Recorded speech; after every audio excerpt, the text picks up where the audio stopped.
Di hari ini, tanggal 14 Juli 2021, hari Rabu di PATVDH Bogor Taman Sari.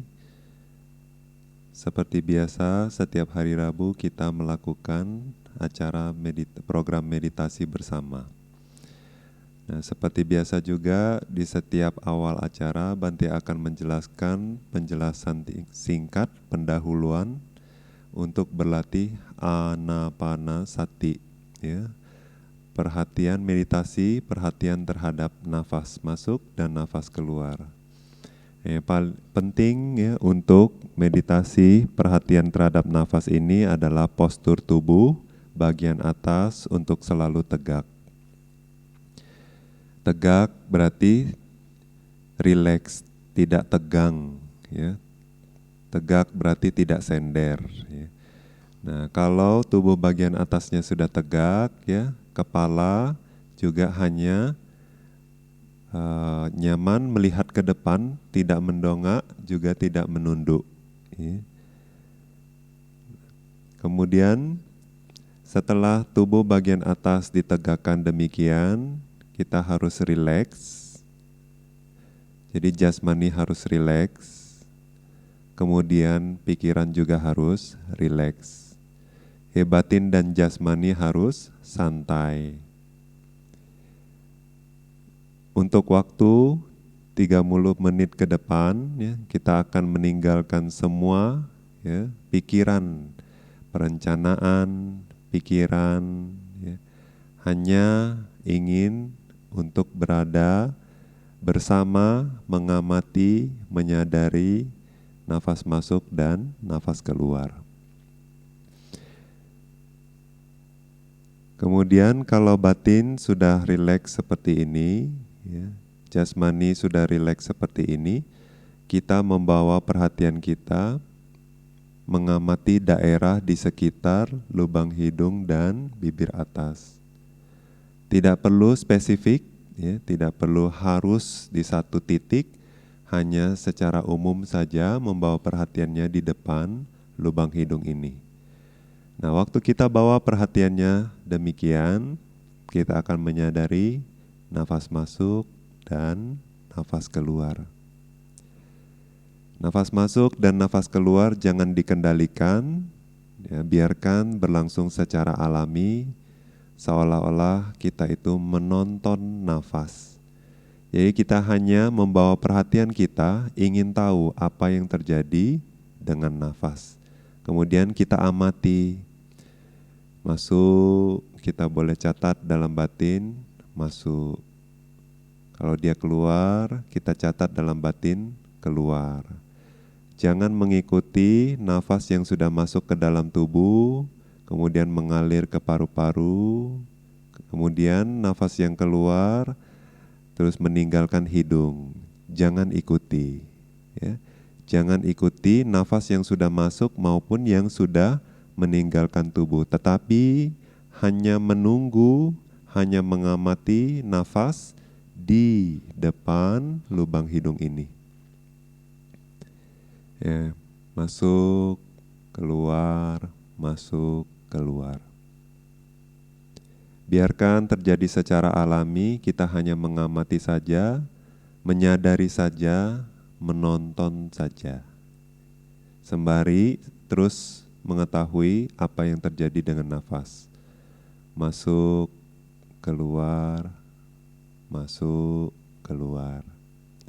Nah, kalau ada pikiran yang mengembara, atau terdengar suara, atau menyadari sentuhan, dan objek-objek lainnya selain nafas masuk dan nafas keluar, kita abaikan, kita acuhkan, jangan dihiraukan. Jadi secepat mungkin kita berhenti mengamati objek lain, kita berhenti berpikir, kita berhenti berencana, kemudian secepatnya kembali lagi ke objek meditasi kita. Nafas masuk dan nafas keluar. Ya, setiap kali pikirannya mengembara, itu yang kita harus lakukan. Stop, balik lagi ke nafas sesegera mungkin. tanpa harus menyalahkan diri sendiri, tanpa harus juga khawatir kalau pikirannya akan lepas dari nafas. Jangan ya, jangan berlatih dengan kekhawatiran. Tetapi setiap kali pikiran keluar dari objek meditasi, selalu ingat harus segera mungkin kembali ke objek meditasi. Nah, nanti kalau sudah 15 menit, 20 menit, atau 30 menit, mungkin saja ada rasa tidak nyaman di tubuh. Nah, kalau rasa tidak nyaman itu atau sakit itu cuma sedikit, ya, kita jangan ambil pusing. Kita acuhkan saja, jangan diperhatikan. Kembali lagi ke objek meditasi, nafas masuk, nafas keluar. Tetapi kalau sakitnya sudah semakin menjadi-jadi, pikiran kita jadi galau, jadi gelisah. Nah, waktu itu sebaiknya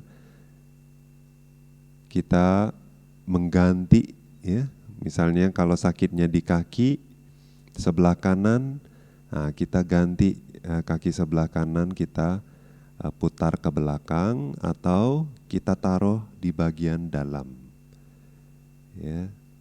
Misalnya yang tadinya kanan yang di depan, kiri yang di belakang, terus sekarang kiri yang di depan, kanan yang taruh di belakang. Atau yang tadinya kanan di depan bisa lipat ke belakang gitu ya. Nah, tapi sewaktu kita melipat atau mengganti postur duduknya ke arah manapun, jangan perhatikan gerakan kaki. Jangan sampai kesadarannya lepas dari nafas. Ya, tetap memperhatikan nafas masuk dan keluar secara alami dengan batin yang santai, rileks. Nah, dengan demikian ketidaknyamanan akan hilang, kemudian Anda bisa fokus dengan baik. Nah, berusaha mempertahankan kesadaran pengamatan Anda terhadap nafas masuk dan nafas keluar, dan harus rajin-rajin ya, dan penuh disiplin. Setiap kali pikirannya mengembara, jangan biarkan mengembara untuk waktu yang lama, sesegera mungkin kembali ke nafas masuk dan nafas keluar. Dengan demikian, pelan-pelan nafas akan menjadi semakin halus, konsentrasi akan semakin mendalam. Jangan ikuti semua fenomena yang muncul pada saat meditasi. Apapun fenomenanya jangan diikuti, harus selalu ingat objek meditasi. Kalau kita merasa nyaman, jangan ikuti rasa nyaman, tetap kita harus ingat mengamati nafas masuk, nafas keluar. Kalau tubuh ringan, merinding, takut, dan lain-lain, semua diabaikan, usahakan kembali lagi ke objek meditasi, nafas masuk, nafas keluar. Dengan demikian, kita akan bermeditasi bersama 30 menit ke depan. Nanti setelah 30 menit ini kalau ada pertanyaan, kita akan diskusikan bersama-sama. Meditasi kita mulai.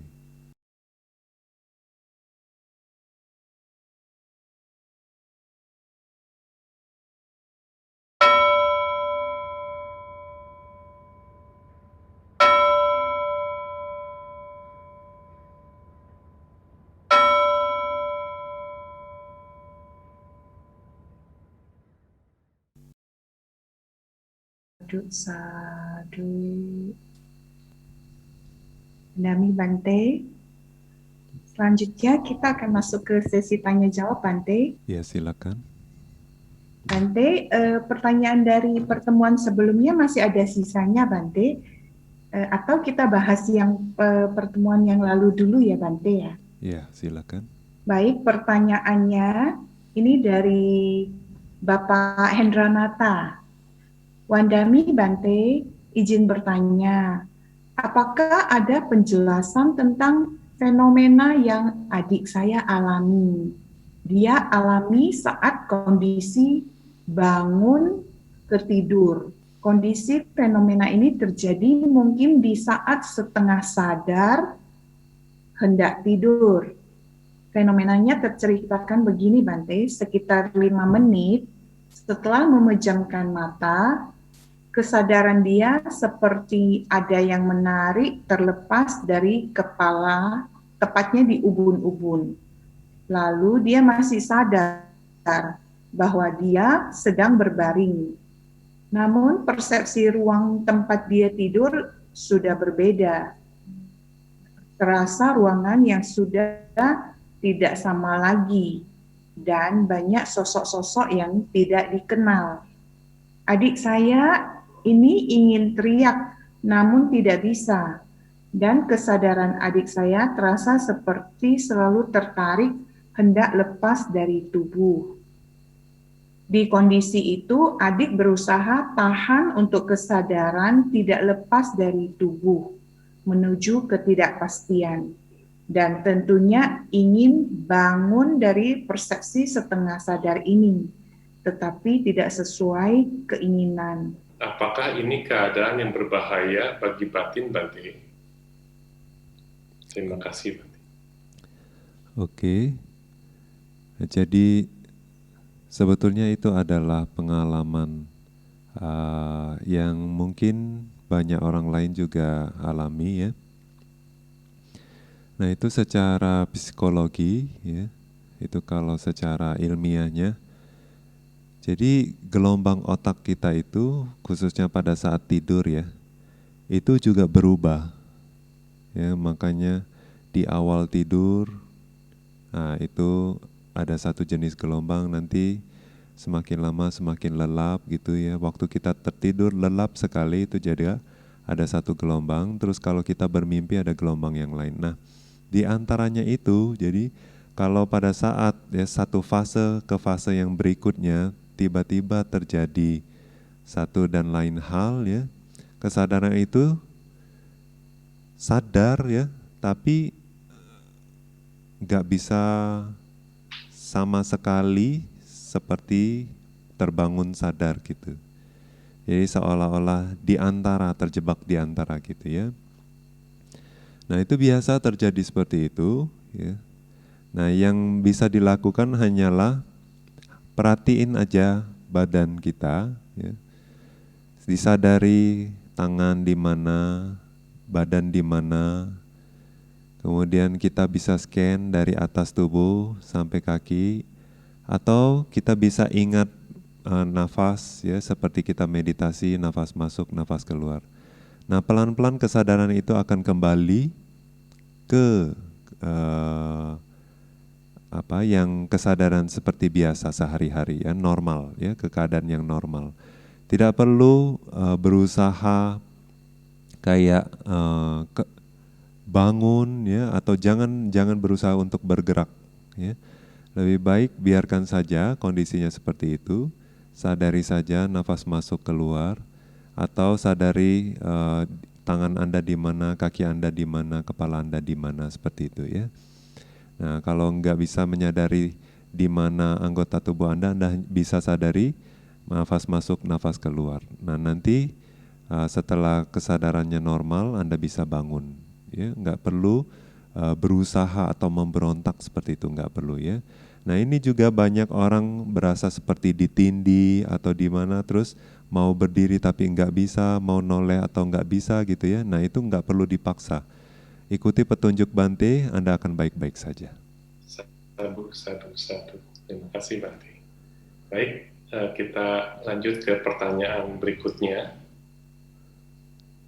Dari Bapak Supriyanto. Wandamire, bagaimana dapat meningkatkan konsentrasi atau penjinakan batin? Setiap kali mata pejam, kotoran-kotoran batin muncul semua, pikiran mengembara. Terima kasih, Bante. Mengembara ya, bukan menggembala ya.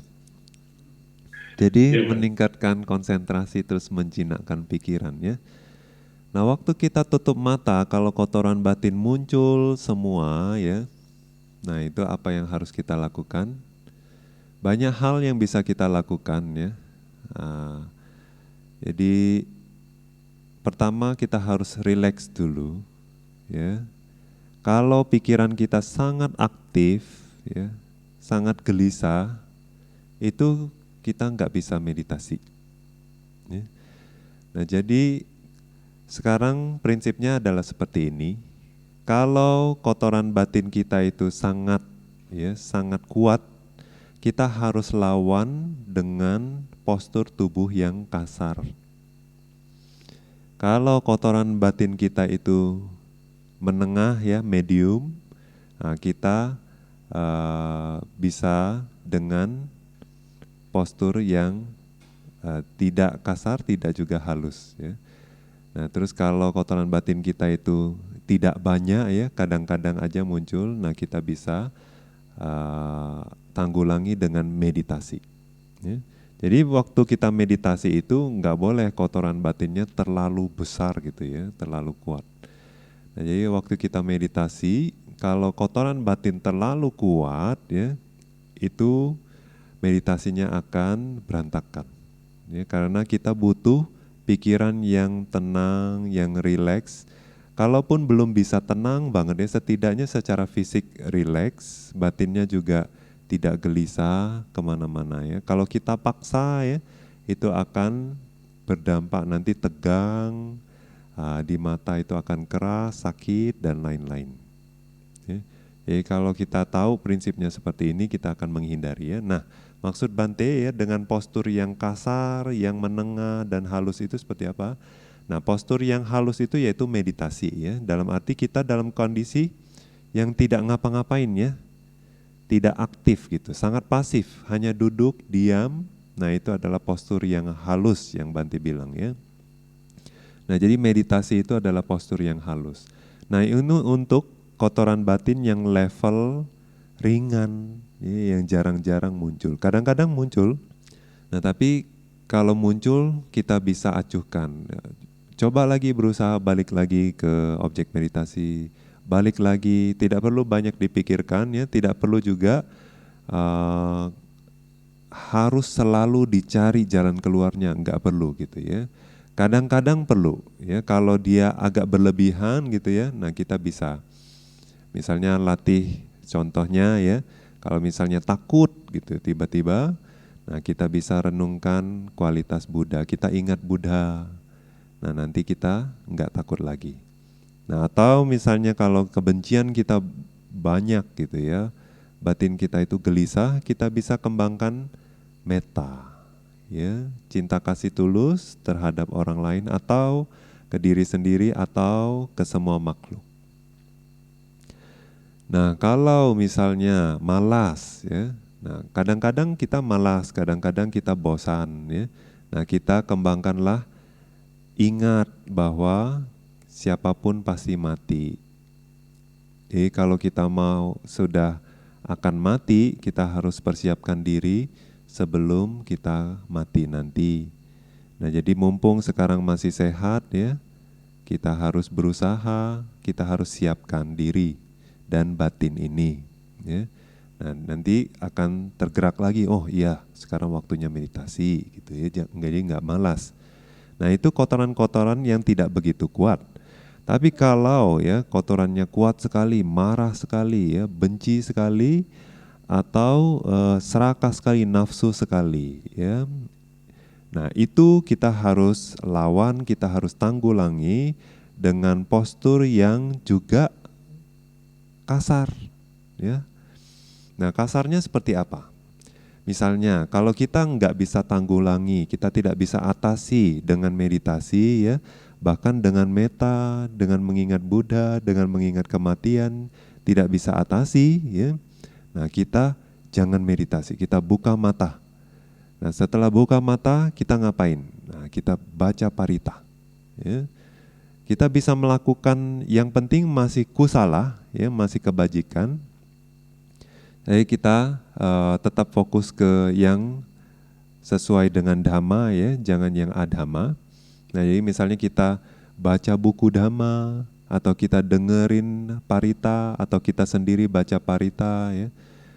Nah, kalau dalam hati nggak cukup ya, kita bisa keluar suara baca parita.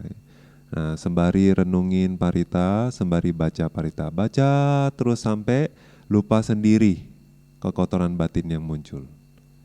Nah, atau kita misalnya kurang suka baca parita, kita buka ceramah dhamma gitu ya, atau kita baca buku dhamma dan lain-lain ya. Nah, itu kita bisa, atau kita enggak baca parita ya, tapi kita cuma lihatin wajah Buddha aja. Nah, terus kita renungin kualitas Buddha, kita lihat rupang Buddha, foto Buddha. Nah, kadang ya itu membantu. Nah, ini kalau kilesanya atau kotoran batinnya menengah ya. Jadi kita juga dengan cara yang menengah. Nah, tapi kalau kilesanya, kotoran batinnya sangat besar, sangat kuat ya. Nah, waktu itu melihat wajah Buddha juga masih kepikiran terus. Baca parita juga kepikiran terus ya. Nah, jadi ngapain kita? Nah, kita harus melakukan postur tubuh yang kasar juga. Misalnya kita wiyawaca ya, wiyawaca itu apa? Pelayanan. Nah, misalnya bersihin wihara, nyapu wihara gitu ya, yang lebih ke fisik ya. Jadi energinya itu bisa terkuras. Nah, tapi terkurasnya itu tetap kusala, ngerjain suatu yang bacik gitu ya. Nah, itu jadi misalnya bersihin rupang, bersihin altar kalau di rumah ya, ngepel, bersihin ruang Buddha ya, tempat persembahan Buddha dan lain-lain. Atau merapikan buku parita, buku-buku dhamma ya, dirapiin. Nah, ya seperti itu. Jadi harus yang fisik gitu. Atau misalnya kalau enggak sekedar tentang dhamma, Anda bisa bersihin rumah ya. Nah, intinya pikirannya itu dialihkan. Jangan mikirin objek-objek yang bisa menimbulkan kotoran batin yang kuat itu.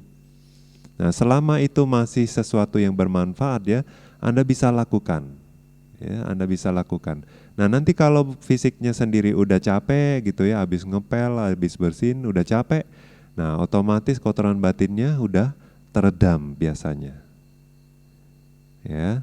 Nah, ini satu cara ya, dengan berbagai postur. Atau cara lain ya, yang Bante suka, yaitu hanya berdiam diri ya. Nah, berdiam diri. Jadi ini agak mirip-mirip meditasi ya. Waktu kotoran batinnya dia teriak-teriak terus kan di dalam batin ya. Dia itu begini, dia itu begitu. Nah, ya, marah-marahin orang dalam batin. Nah, waktu itu ya selalu ingat, jangan apapun keluar dari perbuatan dan ucapan kita. Karena sesuatu yang keluar ya atas dasar kotoran batin, ucapannya juga akan kotor, perbuatannya juga akan kotor. Oleh sebab itu ya, jangan berbuat apapun yang keluar dari fisik maupun ucapan. Nah, lebih baik Anda mengunci diri misalnya, atau nggak perlu kunci diri tapi cari tempat yang sepi gitu ya. Anda duduk aja. Duduk dengan kotoran batin Anda itu ya. Nanti di dalam batin dia akan ngomel-ngomel terus ya. Nah, Anda hanya sadari saja. Jangan dianggap sebagai bagian dari Anda, tapi Anda bisa, oh ini dia lagi marah-marah. Oh dia ngomong gini, dia ngomong gitu. Nah, pikiran ini ngomong gini ya. Seolah-olah kita itu ada orang lain di dalam ya, seperti fenomena, sebuah fenomena. Jadi dia dijadikan objek ya waktu itu. Nah ya, si benci itu dia ngomong begini ya, dia ngomong si ini begini. Nah, tapi semua yang terjadi di dalam pikiran kita bukan berarti selalu benar ya. Dan itu bukan kita ya. Itu apa? Hanya kotoran batin saja. Ya kalau marah ya dia marah sedang muncul. Kalau nafsu ya nafsu sedang muncul. Ya nafsu bukan saya. Ya. Marah juga bukan saya. Nah, kalau kita ikuti, kita jadi budak nafsu. Kita jadi budak kemarahan. Kita jadi budak kesombongan, iri dan lain-lain. Nah, oleh sebab itu ya, kita sadari saja apapun yang dia muncul ya, nanti waktu kita sadari biasanya dia sudah mulai teredam ya. Nah, nanti pelan-pelan dia akan semakin jarang. Nanti pelan-pelan dia diam sendiri. Ya, Anda harus yang selalu konsisten untuk memperhatikan dia, menyadari. Jadi Anda jangan terlibat ya. Jadi waktu dia marah terus Anda membetulkan, iya betul orang dia begitu, iya benar dia salah. Nah, itu berarti Anda sudah terlibat ya. Anda sudah terpengaruh oleh si dosa ini, kemarahan ini, kebencian ini. Nah, Anda jadi budak kebencian, Anda jadi teman kebencian, ya, Anda jadi teman dari kotoran batin Anda. Nah, tapi Anda hanya nonton aja ya, seperti anak-anak ya, kalau dia rewel ya, minta ini, minta itu, minta ini, minta itu ya, kita liatin aja, kita nonton ya, dia lari sana, dia lari sini, kita ikutin aja ya, dia teriak-teriak, kita liatin aja gitu. Nah, kalau kita ikuti ya, nggak ada selesainya. Nah, ini satu cara ya. Nah, jadi ada berbagai macam cara sebetulnya untuk meredam ya, meredam kekotoran batin. Anda bisa coba ya. Tapi Bante pribadi, Bante paling suka dengan duduk mengamati saja ya.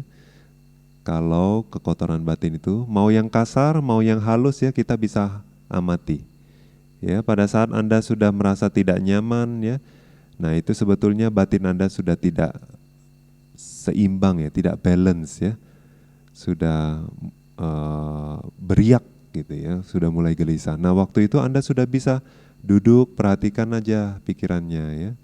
Nah, nanti dia hilang, nah udah Anda lanjutin melakukan apa yang seharusnya Anda lakukan, atau mengambil keputusan, atau berbicara, atau melakukan hal lainnya.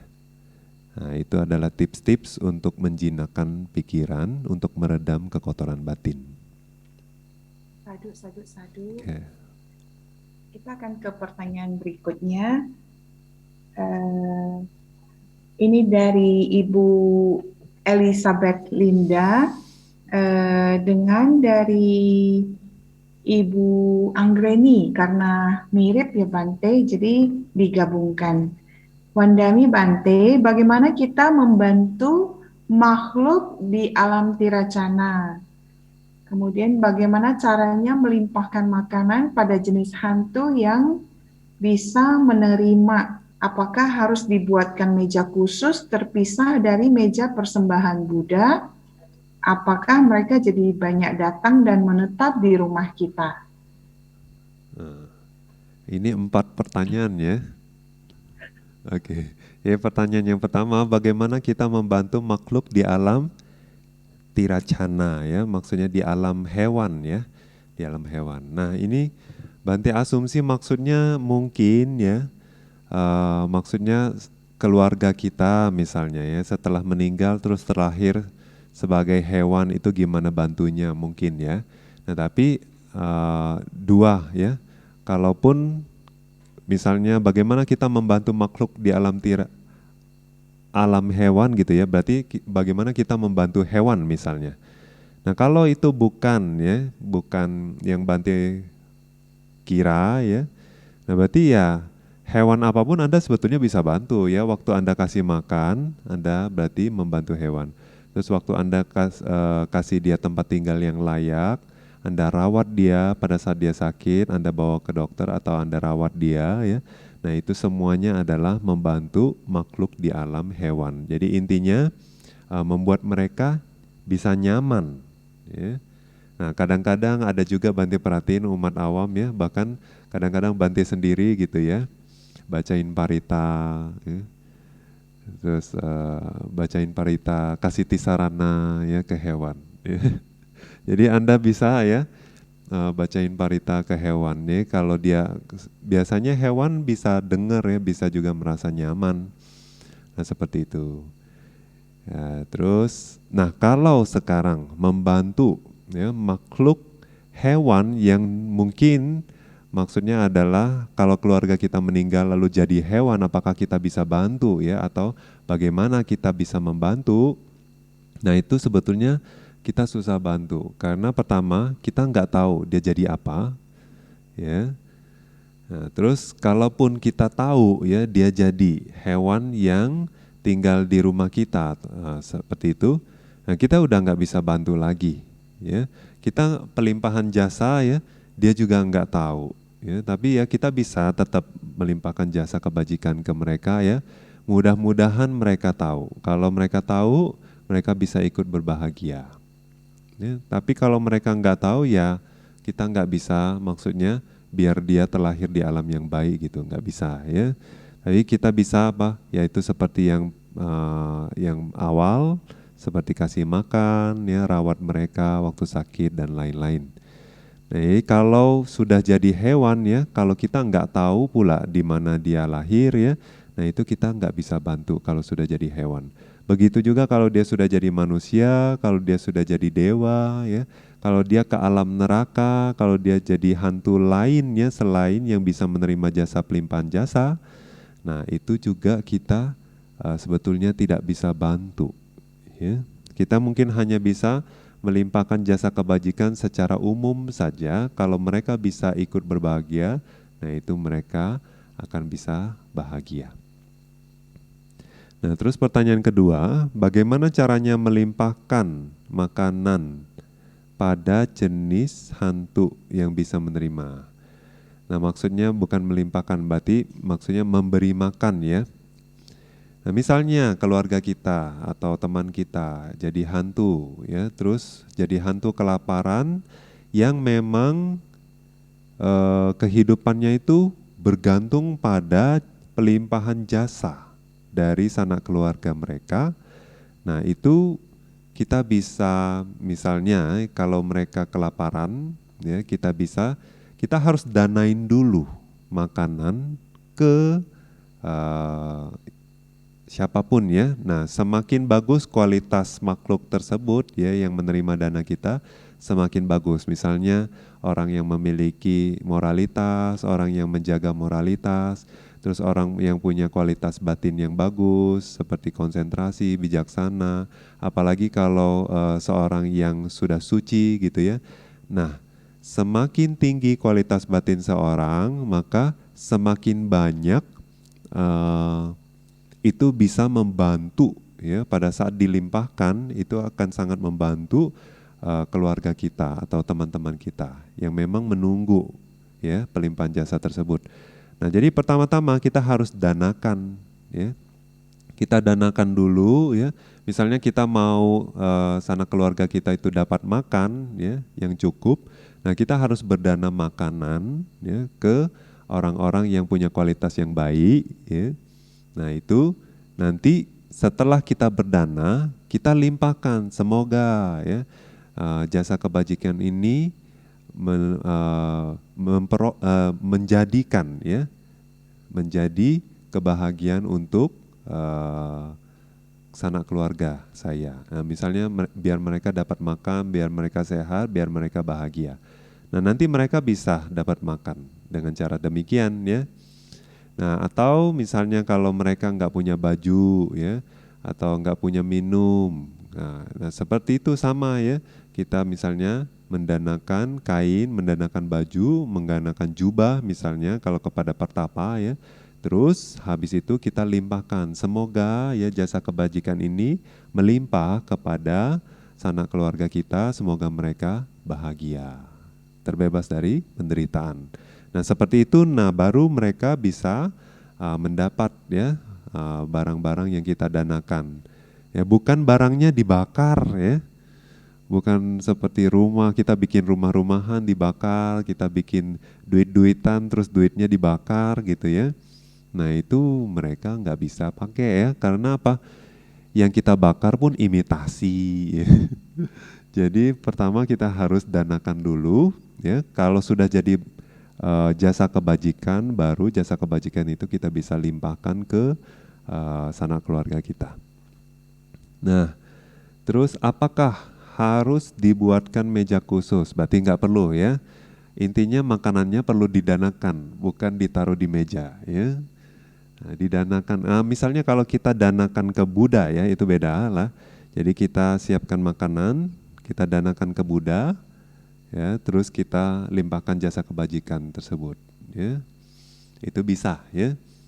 Nah, apakah mereka jadi banyak datang dan menetap di rumah kita? Ya, ya sebetulnya apakah mereka datang atau tidak datang di rumah kita sudah banyak, ya. Jangan khawatir, ya. Jadi di mana-mana itu banyak, ya. Ada yang baik, ada yang enggak baik. Itu biasa, ya. Justru ya, yang lebih lama tinggal di situ adalah mereka, bukan kita. Ya, kita ini tamu, ya. Jadi bukannya mereka yang ganggu kita yang ganggu mereka sebetulnya, ya.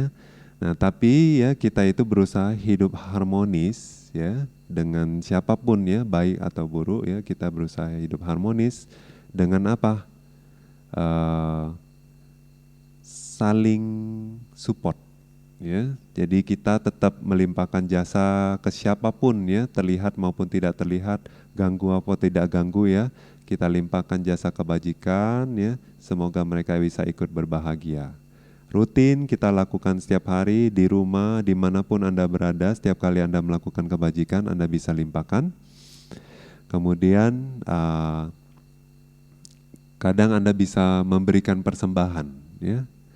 Misalnya kayak dewa yang di sekitar yang menjaga rumah, ya. Bisa Anda kasih persembahan, kemudian Anda kirim meta, ya, Anda limpahkan jasa kebajikan kepada para dewa dan pada makhluk-makhluk di sekitar. Nah, nggak apa-apa, ya, tapi kita bukan minta apa-apa dari mereka, ya, hanya biar kita juga mengumpulkan kusala dengan mengirimkan meta cinta kasih atau dengan melimpahkan jasa kepada mereka, dengan memberikan persembahan kepada mereka, itu adalah kusala, ya. Nah, itu. Tapi kalau kita minta-minta sesuatu, kita berlindung kepada mereka, ya, nanti tisarana kita rusak, ya. Kita juga sudah bukan Buddhis lagi kalau sudah begitu. Oleh sebab itu jangan, ya, kita hanya melimpahkan jasa saja kepada mereka. Jadi pertanyaan ini sudah selesai. Sadu. Pertanyaan berikutnya, Bante, dari Ibu Lina. Wandami, Bante, bagaimana cara menerima situasi yang tidak menyenangkan karena bertemu orang yang tidak kita sukai? Nah, Anda pertama-tama harus tahu bahwa merasakan tidak nyaman, ya, tidak senang pada saat bertemu dengan orang yang tidak kita sukai, ya, itu biasanya karena kotoran batin, ya. Karena kebencian, karena antipati, penolakan, tidak puas, ya. Nah, itu semua kebanyakan adalah kotoran batin. Nah, tapi kadang-kadang, ya, orangnya itu sangat jelek, ya. Orangnya itu sangat jelek atau orangnya memang sangat pemarah gitu, ya, memang tukang bikin onar. Nah, itu biasanya wajar kalau pada saat melihat pun gitu, ya. Meskipun kadang kita nggak kenal orang ini, kadang waktu ngelihat juga rasanya udah nggak enak. Nah, itu biasanya karena kama buruk berbuah, ya. Nah, Bante udah jelaskan, ya, di kesempatan-kesempatan yang sebelumnya. Setiap kali kita bertemu objek, ya, dari pagi sampai kita tidur malam hari, itu sebetulnya adalah kama wipaka, ya. Jadi buah dari kama. Kadang kama baik, kadang kama buruk, ya. Semua yang kontak dari indera kita, ya. Semua yang kita lihat, semua yang kita dengar, semua yang kita cium, bau dan sentuh. Semua yang masuk ke hati juga, ya. Jadi apapun pengalaman dari pagi sampai malam itu adalah buah dari kama kita, ya. Bisa baik, bisa buruk. Nah, jadi kalau kita tahu, ya, apapun yang terjadi sama kita di sepanjang hari itu kebanyakan adalah karena kama berbuah, ya, berarti kita harus renungkan kama buruk sedang berbuah. Kalau kama memang sudah waktunya berbuah, ya, kita tidak bisa menghindar, ya. Bahkan Buddha pun, ya, masih ketemu sama orang-orang yang memfitnah Buddha ya. Tapi waktu Buddha difitnah itu ya ada rasa tidak nyaman di fisiknya ya. Di fisiknya tidak nyaman bisa ya. Misalnya kalau ada orang melukai Buddha, misalnya seperti Bante Dewadatta melempar batu, terus kena ya potongan batu ke kaki Buddha. Nah, Buddha bisa nggak nyaman ya, sakit bisa. Tapi batinnya tidak nyaman. Ya, batinnya nggak marah ya. Nah, jadi Buddha pun masih menerima kama buruknya ya. Buddha juga kena diare, Buddha juga sakit kepala, Buddha juga sakit pinggang ya. Buddha juga pernah 3 bulan tidak makan nasi ya, tapi makan makanan kuda. Nah, bahkan Buddha yang sudah ngumpulin parami, yang sebetulnya bisa jadi raja ya, punya kama untuk jadi raja. Nah, yang seperti itu pun ya masih bisa kama buruk berbuah. Nah, apalagi kita ya. Terus apalagi kita yang masih belum suci seperti Sang Buddha, belum arahat ya. Nah, jadi kama buruk kita itu berlomba-lomba berbuah ya. Nah, kalau kita tidak yoniso manasikara atau tidak berusaha mengkondisikan pikiran kita untuk melihat dari segi damanya ya, maka kama-kama buruk itu akan lebih mudah ya, akan berlomba-lomba membuahkan hasilnya. Jadi kebanyakan yang kita rasakan adalah tidak nyaman. Kebanyakan kotoran batin yang akan muncul ya, semua kotoran batin itu akan membuat kita tidak nyaman. Nah, semakin banyak kotoran batin yang muncul, kita akan semakin tidak nyaman. Nah, itu intinya ya. Oleh sebab itu, pada saat misalnya kita sadar kotoran batin muncul, nah pada saat itu kita harus pintar-pintar mengarahkan batin kita ke objek yang baik, yang bikin batin kita itu tetap stabil, ya. Tidak beriak, ya, tidak teraduk-aduk ya, oleh arus dari kotoran batin. Nah, itu bagaimana ya Anda bisa ikuti ceramah Bante di Yoniso Manasikara ya. Anda bisa lihat di YouTube ya. Di sana Bante sudah banyak menjelaskan bagaimana bisa mengarahkan pikiran kita agar selalu ke arah Dhamma, agar mengkondisikan batin ini selalu baik ya. Kalau batin itu kondisinya baik, sering ya, kama baik yang akan berbuah, mengkondisikan kama buruk itu tidak punya kondisinya jadi tidak berbuah. Nah, itu jawaban dari Bante untuk pertanyaan ini. Sadu. Terima kasih Bante. Berikutnya pertanyaan dari Ibu Sari Bante. Bagaimana caranya agar kita tidak membiasakan diri untuk membicarakan keburukan orang lain? Pemahaman apa yang harus kita punya? Pemahaman apa yang harus kita punya ya? Oke.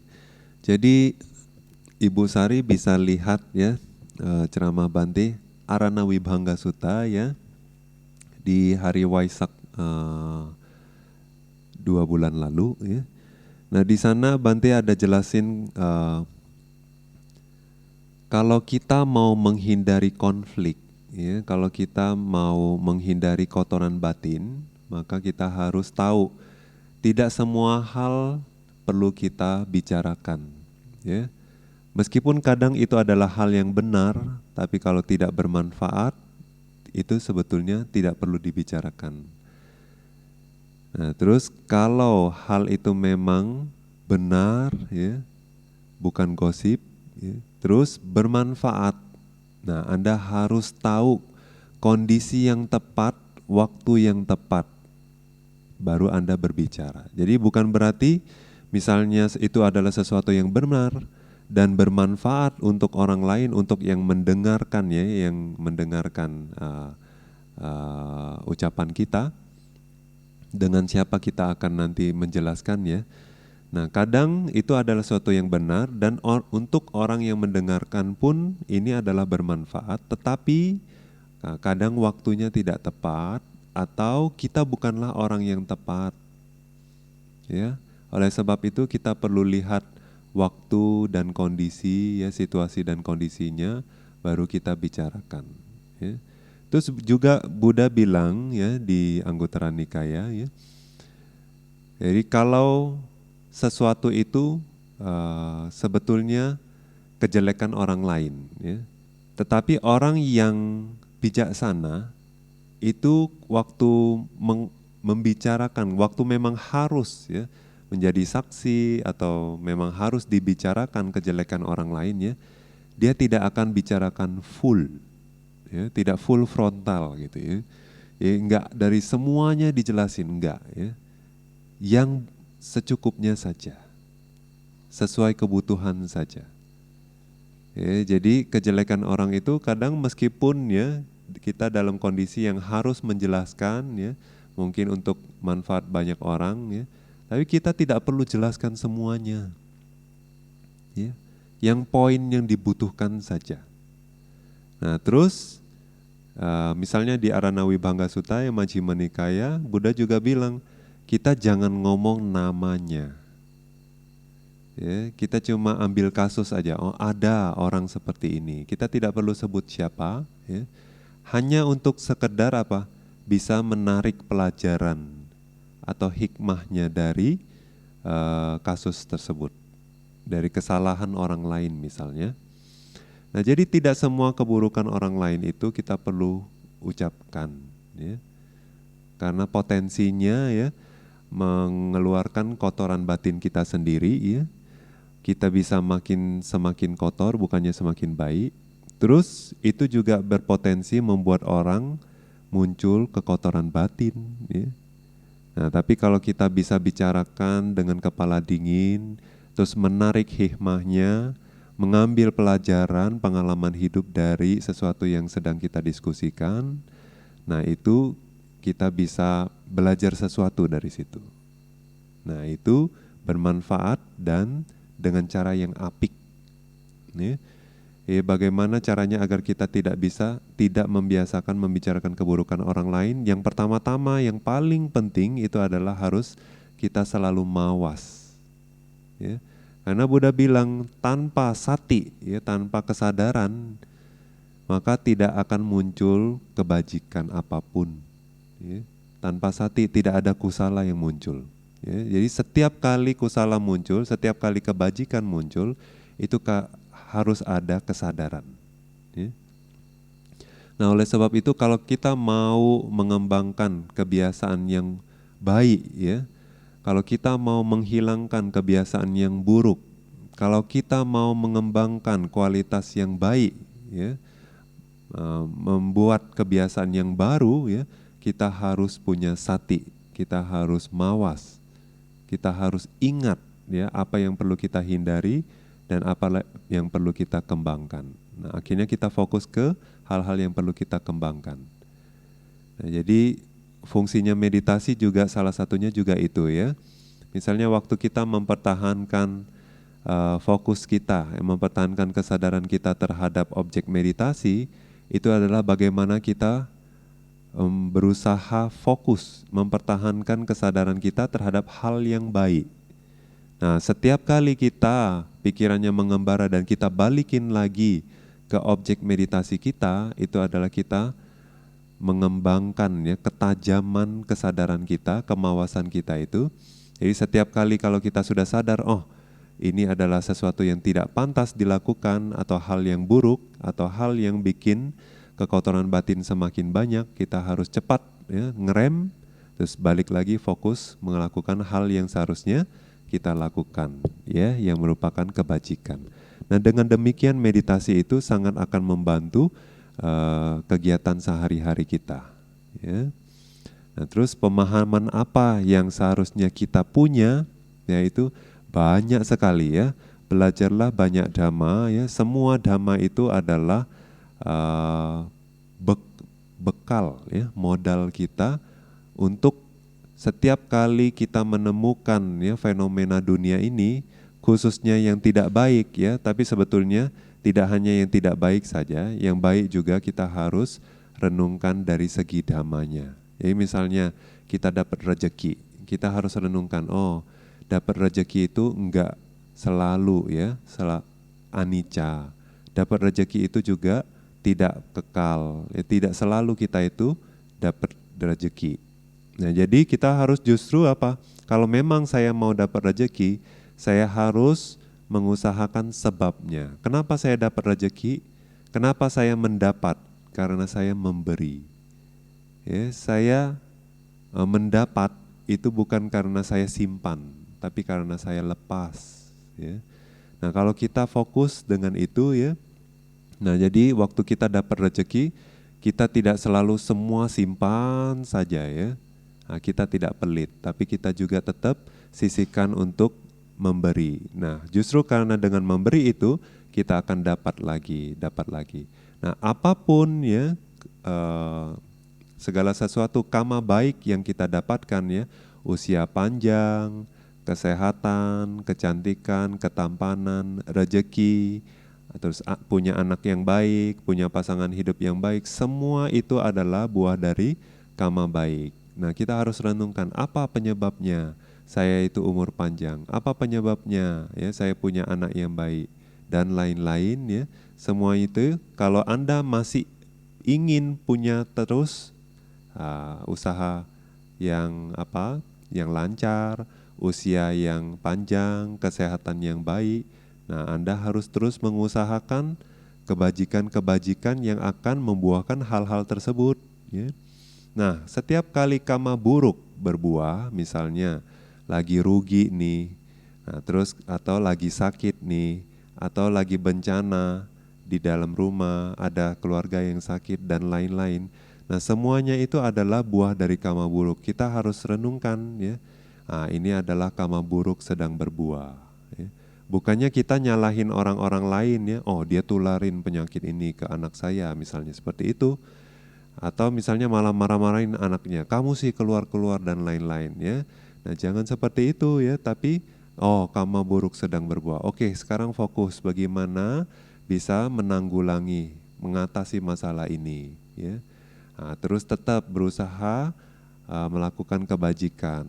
Ya, kalau mau sehat apa? Berdana makanan, berdana obat, ya, melepas makhluk. Nah, semuanya itu adalah pelepasan, donor darah dan lain-lain. Nah, semua ini yang mengakibatkan Anda itu panjang umur, sehat, terlindung dari penyakit dan lain-lain. Ya. Jadi kalau memang enggak kemana ya, meskipun kalau Anda tidak berikan ya, sesuatu itu tidak bisa diambil dari Anda. Ya, kalau memang masih kama Anda ya, barang itu tidak akan lepas dari tangan Anda. Orang tidak bisa ambil dari Anda. Ya, itu kalau memang kamanya. Tapi kalau memang misalnya diambil orang akhirnya, dicuri orang dan lain-lain, itu berarti kamanya atas barang tersebut sudah habis ya. Ya, semuanya kita bisa renungkan dari sisi kama, dari segi dhamma. Jadi dhamma itu kita praktekkan, tidak hanya kita dengarin saja, masuk kiri keluar kanan, tetapi kita lihat dalam kehidupan sehari-hari, kita praktekkan itu agar bisa kita menjadi berpandangan benar. Nah, kalau kita sudah berpandangan benar ini, di dalam samsara kita akan menjadi makhluk yang semakin baik. Ya. Sadu. Terima kasih Bante. Berikutnya ada pertanyaan dari Ibu Ermawati. Wandami Bante, saya mau tanya, apakah untuk mempelajari objek kasina putih dan lain-lain, itu perlu melalui objek anapanasati terlebih dahulu? Karena benar banget kata Bante, sekarang objek nafas itu simpel kelihatannya, sehingga mudah bosan alias mudah banget beralih ke objek indera lainnya. Apalagi sekarang musim COVID, jadi pikiran saya jadi mudah kepikiran dengan masalah COVID saat ini. Jadi waspada versus khawatir. Apakah ada objek lain yang lebih cocok untuk saya saat ini selain anapanasati? Terima kasih Bante atas jawabannya. Jadi sebetulnya untuk berlatih objek kasina ya enggak hanya putih tapi objek warna apapun ya, merah, kuning, biru atau hitam ya. Apapun objeknya, kita butuh konsentrasi ya. Kita butuh kesadaran yang kuat kalau mau berkembang meditasinya ya. Nah, jadi kalau misalnya kita punya konsentrasi sebelumnya ya, misalnya dengan latih Anapanasati kita sudah setidaknya ngembangin konsentrasi. Misalnya apakah kita sudah punya nimitta atau bahkan misalnya kita sudah punya jhana ya. Nah, konsentrasi ini tidak mubazir ya. Kalau kita mau melatih objek lain jadi mudah sekali. Ya, kenapa? Karena pada dasarnya kita sudah punya konsentrasi. Ya, punya kesadaran yang kuat. Jadi kalau kita punya kesadaran yang kuat, kita mau latih apapun itu jadi mudah. Nah, atau dibalik ya. Sekarang Anda bisa fokus ke kasina putih, konsentrasi Anda bagus ya. Nah, kalau mau Anda latih Anapanasati, ya pada saat Anda fokus ke nafas, dia langsung tiba-tiba jadi nimitta. Nah, kenapa Anda perhatikan nafas tiba-tiba jadi nimitta? Karena kekuatan konsentrasi dari objek kasina putih. Jadi misalnya ya, kalau Anda itu punya modal ya, jadi kalau Anda mau melakukan bisnis baru pun ya, itu tidak dari nol. Kenapa? Karena Anda punya bisnis yang lain yang sudah maju, yang sudah punya modal. Ya, jadi Anda bisa berbisnis yang baru, meskipun baru, bisnis yang baru, tapi Anda tidak mulai dari nol. Ya. Nah, sama seperti itu. Nah, juga karena objek itu sangat sederhana, ya, jadi mudah bosan, terus beralih ke objek yang lain ya, khususnya kalau lagi banyak pikiran ya. Nah, jadi apakah objek yang cocok untuk saya saat ini selain Anapanasati ya? Nah, itu susah dijelaskan ya. Karena pertama, Bante tidak tahu siapa Anda. Terus yang kedua, Bante juga tidak mengamati bagaimana perkembangan meditasi Anda ya. Ya, sebetulnya Bante tidak tahu ya, sebetulnya kendala-kendala apa yang terjadi di dalam meditasi Anda. Mungkin sebetulnya Anda tidak perlu ganti objek, ya. Mungkin cara fokusnya atau sikap Anda pada saat meditasi, atau Anda terlalu berharap-harap mungkin dalam meditasi. Ya. Nah, jadi kalau semua kendala-kendala ini masih ada, sementara Anda ganti-ganti dari satu objek ke objek yang lain, tetap Anda tidak akan berkembang dalam meditasi Anda. Ya, karena kendala-kendala itu sebetulnya Anda tidak tahu bagaimana cara melaluinya. Ya. Jadi objek meditasi itu sebetulnya hanya media ya. Hanya fasilitas untuk mengembangkan kualitas batin. Ya, makanya sebetulnya kata bhavana itu adalah pengembangan batin. Ya. Makanya kalau bahasa Inggris mereka terjemahkan sebagai mental culture. Culture adalah kultur. Jadi kalau kita terjemahin ke bahasa Indonesia jadi membudayakan batin. Ya. Berarti batin ini sebelumnya itu mungkin tidak terampil, tidak terlatih, tidak jinak ya. Lalu kita budayakan, kita bikin dia terampil, kita bikin dia jinak. Jadi sebetulnya kita itu melatih, ya, melatih batin kita, melatih kualitas batin. Kita mengembangin kualitas batin yang belum ada. Nah, kita mengembangkan suatu keterampilan yang sebetulnya belum ada, belum terampil gitu ya. Nah, itu sebetulnya bhavana. Bhavana itu kita terjemahkan sebagai meditasi ya, tapi zaman sekarang meditasi ada untuk kesehatan ya dan lain-lain. Nah, itu bukan ya, itu bukan ajaran Buddha. Nah, ajaran Buddha kata bhavana itu adalah sesuatu yang dikembangkan berulang kali ya, fungsinya untuk mengembangkan kualitas-kualitas batin yang baik. Nah, jadi misalnya Kalau dengan kita pelimpahan jasa, ya, dengan kita mengembangkan cinta kasih, bahkan di kehidupan sehari-hari, ya, dengan kita menjalankan sila dan lain-lain, sebetulnya sedikit banyak kita itu mengembangkan kualitas batin. Ya, jadi sedikit banyak Anda itu sebetulnya melakukan bhawana. Nah, tapi zaman sekarang konsep kita tentang meditasi itu adalah duduk, diam, fokus gitu ya. Nah, itu sebetulnya tidak komplit ya, tidak menjelaskan sebetulnya makna dari bhawana. Tapi kata bhawana itu sepanjang hari meskipun kita berusaha untuk baik sama orang lain, kita mengembangkan cinta kasih, kita karena cinta kasih kita itu kita berusaha menata ucapan kita, terus kita kendalikan ya sikap tubuh kita biar tidak kasar sama orang lain dan lain-lain, itu sebetulnya adalah bhawana, meta ya, sebetulnya meta bhawana. Kalau setiap kali kita mengembangkan kualitas batin tertentu itu adalah bhawana ya. Jadi enggak hanya duduk meditasi diam ya.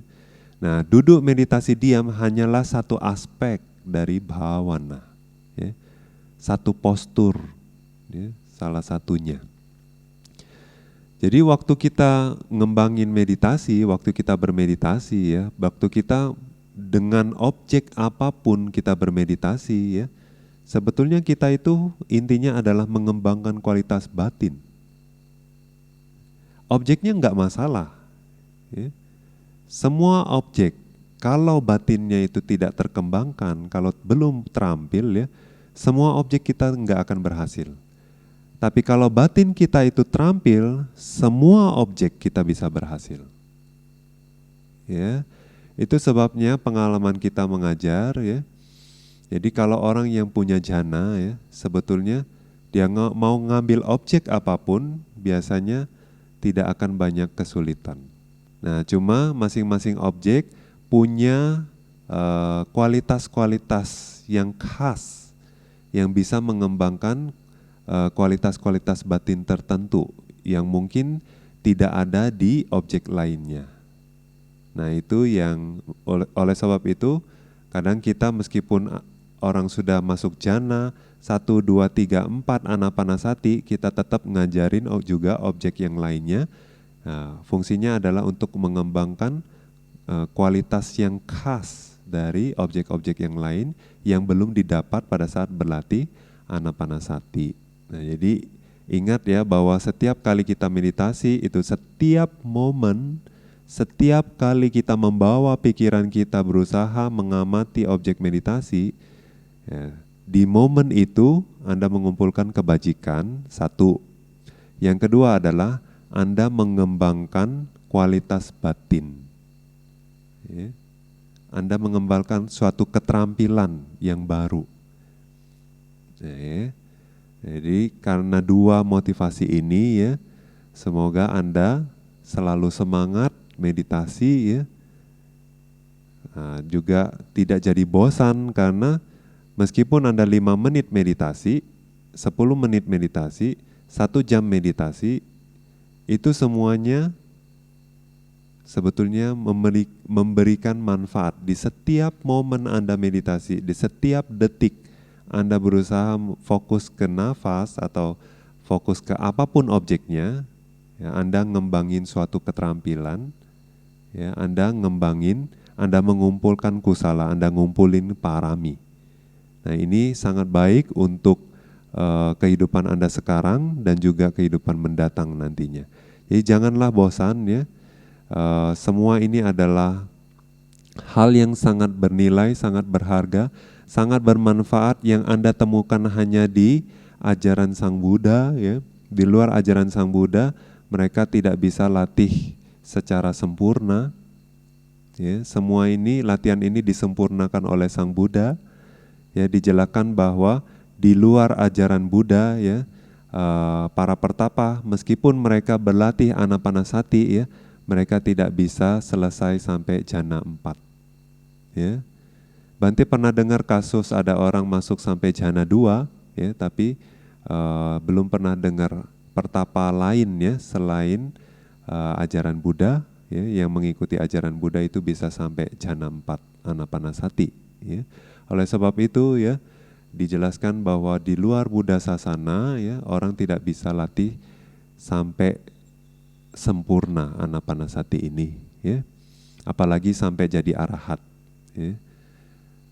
Nah, oleh sebab itu Anda harus, kalau sesuatu itu Anda hargai ya, maka Anda tidak akan bosan, Anda akan tertarik.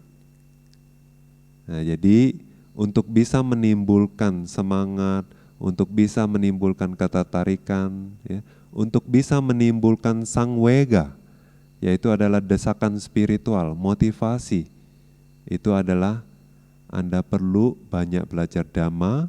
Kalau Anda sudah mengerti, semakin banyak mengerti Dhamma, Anda merasa butuh untuk melakukan kebajikan, Anda butuh untuk bermeditasi. Nah, pada saat Anda merasakan bahwa meditasi adalah sebuah kebutuhan, maka Anda akan memberikan prioritas, Anda akan usahakan. Nah, itu kuncinya. Sadu, sadu, sadu. Terima kasih Bante. Bante, selanjutnya kita akan ke kalian wanita yang raise hand ya. Ada Bapak Yusuf, silakan Bapak Yusuf untuk di unmute dan silakan bertanya langsung ke Bante. Silakan. Wandami Bante, Sukihotu. terima kasih atas kesempatan ini dan terima kasih minggu kemarin Bante sudah memberikan petunjuk ke saya tentang tekad jana pertama untuk menentukan waktu tertentu dan hasilnya baik, sudah ada kemajuan.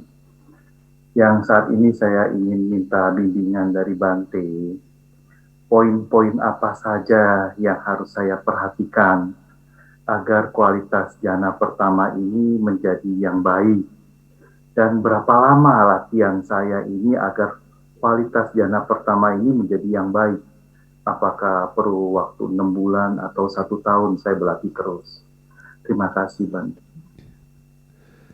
Jadi orang berlatih jana itu punya motivasinya masing-masing. Ya, ada orang berlatih jana untuk jadi Brahma. Ya. Terus Brahma itu ya makhluk yang lebih tinggi dari dewa. Ya. Kadang orang itu kenapa mau jadi Brahma? Karena sebagai Brahma mereka tidak perlu makan, tidak perlu minum, tidak perlu tidur. Terus juga enggak ada lelaki perempuan, ya. Jadi kemelekatan atau kotoran batinnya itu sedikit.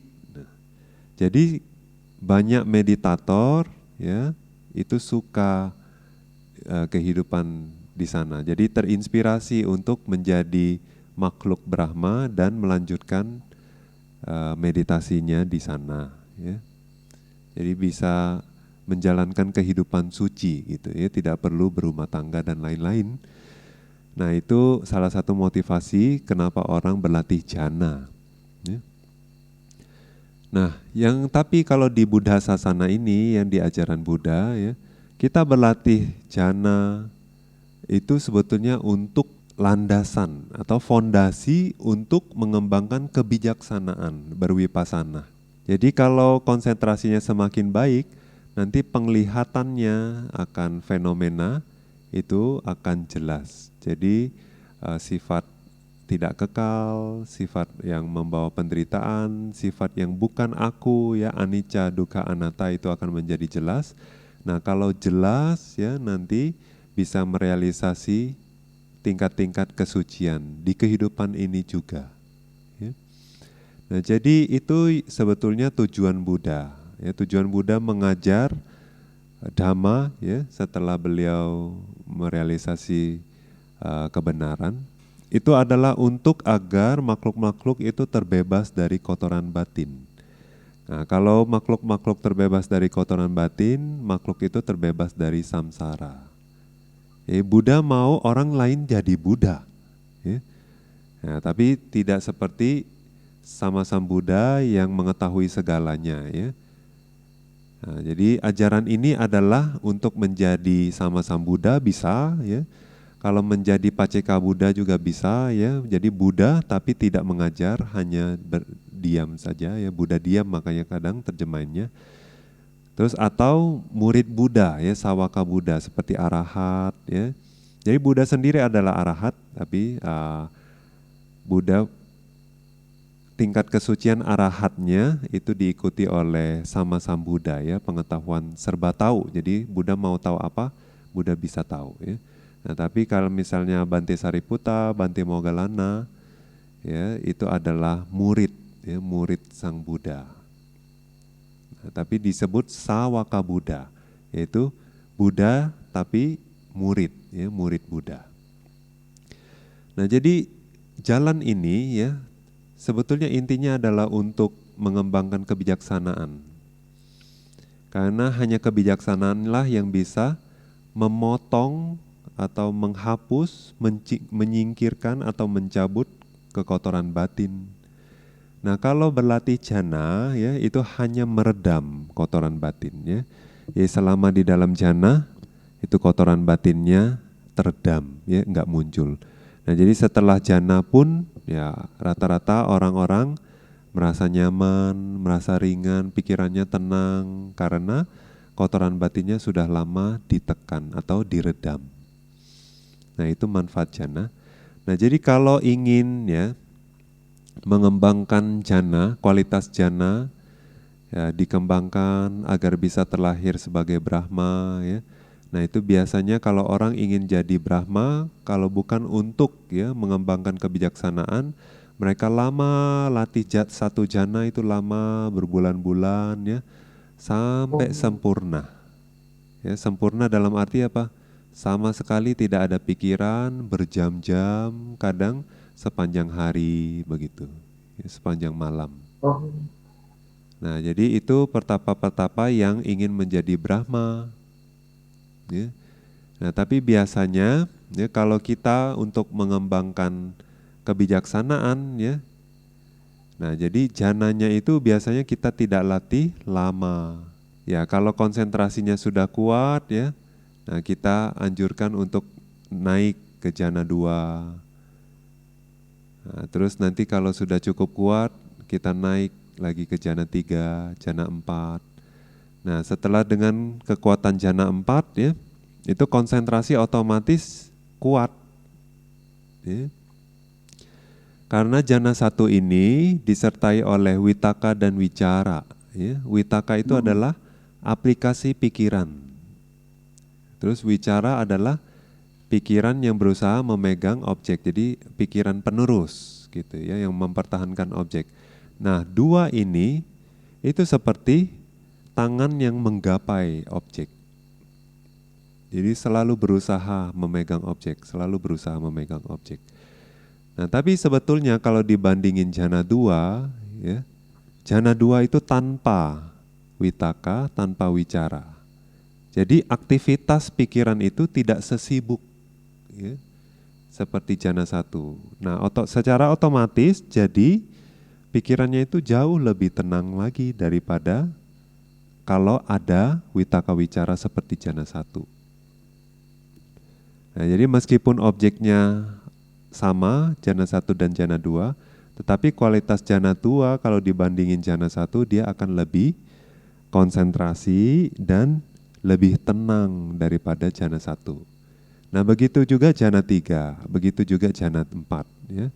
Masing-masing akan semakin tinggi, maka konsentrasinya akan semakin kuat dan aktivitas batinnya itu akan semakin diam.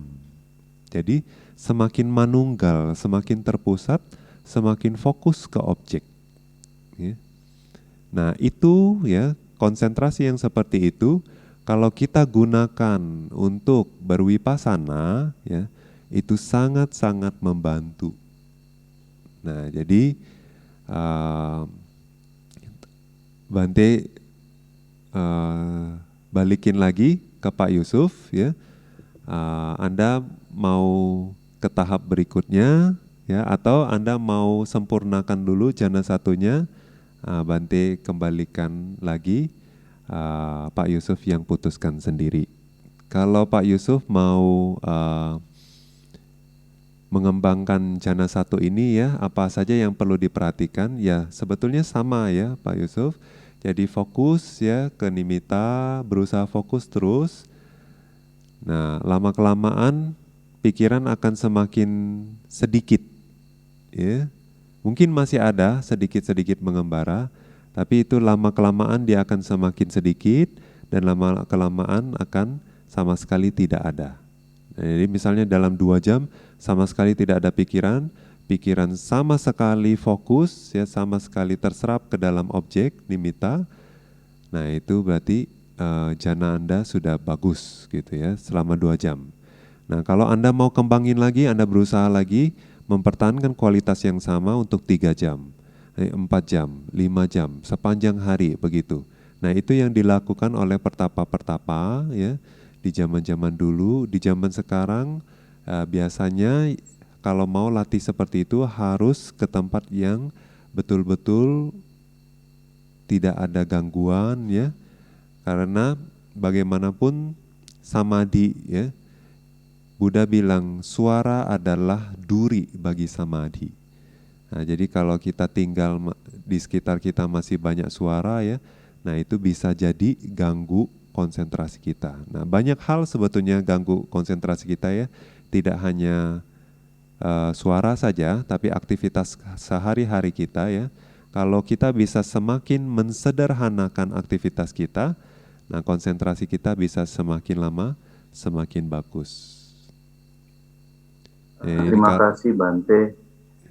Motivasi saya untuk di jana ini sebenarnya bukan untuk menjadi seorang Brahma. Betul, seperti Bante katakan, kalau sudah sampai tingkat jana ini, kami nggak tertarik sama makan, nggak tertarik sama minum, cenderung maunya meditasi terus, betul. Jadi meditasi ini jadi suatu ketertarikan, nggak ada kebosanan, nggak ada kejenuhan, betul. Tapi memang motivasi saya bukan untuk jadi Brahma. Saya ingin minimal menjadi seorang Sotapanna. Makanya, betul, saya ingin mencapai Sotapanna di kehidupan saat ini. Karena bosan dengan samsara, kelahiran yang nggak menentu. Akan datang saya akan lahir sebagai apa, saya tidak bisa tentukan. Saya belajar untuk mencapai jana ini supaya saat dimana kematian saya itu bisa disadari dengan kekuatan konsentrasi pikiran hasil meditasi ini. Makanya pada saat mencapai jana 1 itu berbeda sekali kualitas meditasinya dengan sebelum mencapai jana. Makanya saya ingin supaya fondasi jana 1 saya ini kuat, jangan sampai nanti saya naik ke jana 2, ketiga nggak kuat, roboh gitu, jatuh lagi. Makanya saya nggak akan menjadi suatu masalah kalau perlu beberapa bulan bahkan setahun pun, karena jangan sampai ini roboh gitu. Betul, seperti Bante bilang, setelah mencapai jana pertama ini, itu kekotoran batin peredam. Jadi untuk mencari kekotoran batin itu sulit. Jadi untuk berpikiran kotor aja itu pun jadi sulit. Betul. Nah ini yang saya ingin Bante bantu. Poin apa yang harus saya perhatikan supaya kualitas jana pertama saya ini menjadi kokoh, jangan sampai rubuh. Jadi ada beberapa cara ya untuk mengkokohkan samadhi ya. Apakah kita dengan maju terus ya, dengan melatih jana 2, otomatis jana 1-nya akan terbantu. Tapi juga bukan jana 1 yang abal-abal juga ya. Terus misalnya jana 1-nya belum kokoh, lalu langsung naik ke jana 2. Nah itu jana 2-nya juga akan roboh, jana 1-nya juga akan roboh. Ya, jadi Buddha kasih perumpamaan seperti sapi. Ya. Dia tuh mau makan rumput yang di atas. Ya, jadi ada 2 tingkat gitu. Nah, dia mau makan rumput yang di atas. Nah, tapi waktu dia mau naik ke atas ya, kaki belakangnya itu belum naik, dia itu kaki yang depannya belum berpegang kuat ya, kaki belakangnya dia sudah angkat gitu. Nah, jadi akhirnya dia ya sama sekali terjatuh, nggak dapat rumput yang atas, yang di bawah juga nggak dapat gitu ya. Nah, jadinya kita biasanya ada standar ya, misalnya jana satunya harus seperti apa, baru nanti kita arahkan untuk masuk ke jana 2 gitu ya. Nah, misalnya ya, sekarang kondisi jana 1 Pak Yusuf itu bagaimana? Stabilkah ya? Saat saya bertekad untuk 1,5 jam dan saya bangun, itu selalu 1 jam saya pasti bangun. 1 jam? Selalu 1 jam pasti bangun. Selalu 1 jam pasti bangun. Jadi perlu tekad yang kuat, baru 1,5 jam bangun. Oke. Apakah perlu sampai 3 jam nanti udah stabil, baru itu disebut kokoh jana satunya? Ya biasanya kalau memang misalnya untuk umat awam ya, atau mereka yang tidak fokus secara intensif untuk meditasi gitu ya, biasanya kita tidak kasih standar yang begitu tinggi ya. Ya, biasanya bagusnya ya 3 jam ya. Jadi misalnya dalam kondisi yang sehat, orangnya sehat, terus latihannya juga intensif gitu ya, terus menerus ya. Nah, memang prioritasnya adalah meditasi, nah kita kasih standar 3 jam. Ya, nah tapi kalau misalnya karena berumur atau karena terburu-buru ya, nggak punya banyak waktu, jadi kita setidaknya 2 jam. Nah, jadi kalau dalam waktu 2 jam ini ya, nimitta selalu terang ya, terus juga nggak banyak pikiran, sedikit pikiran ya. Terus adithananya juga paling kalau melenceng juga nggak melenceng banyak gitu ya. Misalnya 2 jam 5 menit atau 2 jam kurang 5 menit kayak gitu ya. Nah itu kita masih kasih toleransi. Ya. Nah, tapi selama 2 jam ini kalau bisa itu selalu terang ya, terus tidak banyak pikiran. Ya. Nah biasanya setelah itu kalau sudah misalnya Pak Yusuf kan sudah lihat bawangga ya, sudah cek juga jana faktor. Nah biasanya itu setiap kali sesi duduk itu harus dilakukan. Nah nanti 2 jam ini coba dipertahankan untuk beberapa sesi, misalnya 2 harian, 3 hari boleh ya. Nah habis itu baru nanti kita arahkan untuk masuk ke jana 2. Jadi kalau misalnya dalam 2 jam atau 3 jam ini belum stabil, kualitasnya belum ini, sebaiknya jangan naik ke jana kedua. Ya. Maksudnya itu. Oke, terima kasih. Anomodami Bante. Sukihotu. Sadu, sadu, sadu. Bante, waktu sudah menunjukkan pukul 9. Jadi kita masih punya beberapa pertanyaan. Mohon petunjuknya Bante. Iya, ya pertanyaan bagaimana kalau kita simpan untuk pertemuan berikutnya? Baik Bante, sadu, sadu, sadu, anumodami, terima kasih Bante. Terima kasih para kalyanamita yang sudah berpartisipasi dalam sesi tanya jawab. Jadi pertanyaan yang sudah masuk itu kami akan simpan, akan kami tanyakan lagi pada pertemuan berikutnya. Semoga semakin menambah pemahaman kita semua dalam berlatih meditasi. Sadu, sadu, sadu.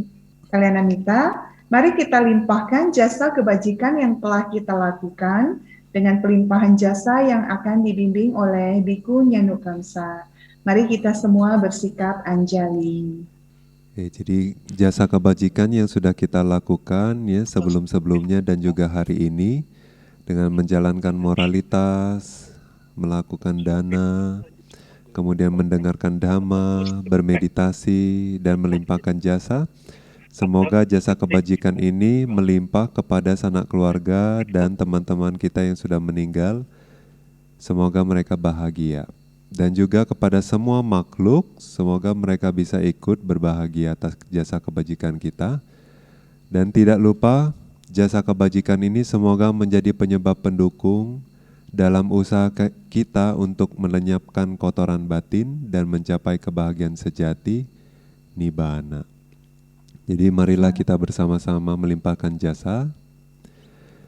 Eta wata ca amhehi sambhatang punya sampadang sabe dewa anumodantu sabe bhuta anumodantu sabe satta anumodantu sabba sampati siddhya idang me nyati nang hotu sukhita hontu nyatayo idang me nyati nang hotu sukhita hontu nyatayo idang me nyati nang hotu sukhita hontu nyatayo idang me punyang asawakaya wahang hotu idang me punyang nibbana sapacayo hotu mamma punya bhagang sabbasatanang bhajemi te sabe me samang punya bhagang labhantu sadhu sadhu sadhu. Kalyanamita, mari kita semua bersikap anjali dengan segala kerendahan hati. Mari kita memohon maaf kepada Bhikkhu Nyanukamsa atas kesalahan yang pernah kita lakukan, baik melalui pikiran, ucapan, dan perbuatan sebelum dan selama acara meditasi berlangsung. Mari kita bacakan permohonan maaf. Okasa Wandami Bante Sukhi hotu nibbana sapacayo hotu Maya katang punyang samina anumoditabang sadhu sadhu anumodami samina katang punyang mayang databang sadhu sadhu anumoditabang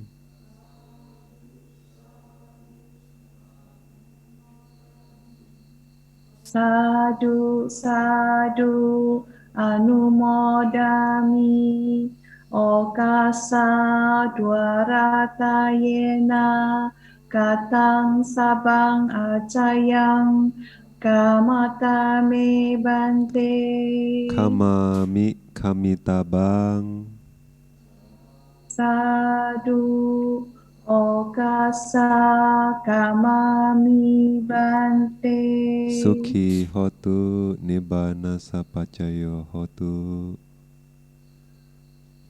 Kalyanamita, mari kita bersama beraspirasi dengan kebajikan yang telah kita lakukan ini. Semoga ajaran Buddha bertahan lama dengan menyebutkan Buddha Sasanang Cirang Titatu sebanyak 3 kali. Mari kita ucapkan bersama-sama. Buddha sasanang cirang tithatu Buddha sasanang cirang tithatu Buddha sasanang cirang tithatu sadhu sadhu sadhu. Anumodami Bante atas bimbingan meditasi hari ini. Semoga kebajikan yang telah kami lakukan dengan menjalankan sila, mendengarkan dhamma, bermeditasi dan melakukan pelimpahan jasa menjadi sebab yang baik untuk mengkondisikan penghancuran kekotoran batin dan menjadi sebab yang baik yang mengkondisikan pencapaian nibbana. Sadu, sadu, sadu. Bante, acara malam hari ini telah berakhir. Apabila Bante ingin beristirahat, Bante dipersilakan leave meeting. Terima kasih Bante, Anumodami.